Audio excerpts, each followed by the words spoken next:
গাছ, কি হয়েছে গো? তুমি এভাবে কাঁদছো কেন? বলো তো আমাদেরকে। তোমরা চার কন্যা আমার কাছে কেন এসেছো?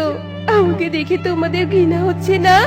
সবাই তো আমাকে ঘৃণা করে চলে যায়, তোমরাও না হয় চলে যাও। তুমি এভাবে বলছো কেন কলা গাছ? বলো তোমার কি হয়েছে, আমরা তোমাকে সাহায্য করব। এরপর কলা গাছ কাঁদতে কাঁদতে চার কন্যাকে তার অভিশাপের কথা খুলে বলে। কি বলছো কলা গাছ?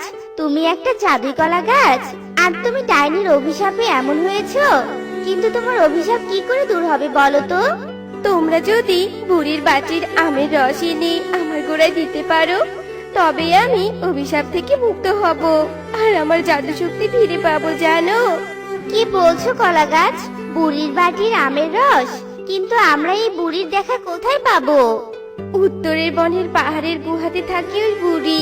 তোমরা কি এই অসহায় কলা গাছকে সত্যি সাহায্য করবে বলো তো? আমি যে এই যন্ত্রণা থেকে মুক্তি পেতে চাই গো। কলা গাছ, তুমি একদম চিন্তা করো না।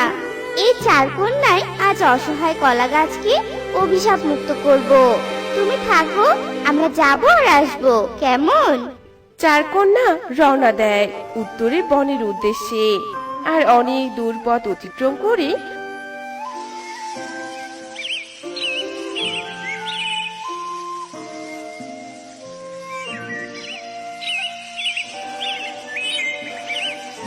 অবশেষে চার কন্যা ওই পাহাড়ের গুহার সামনে পৌঁছায় আর বুড়িকে ডাকতে থাকে।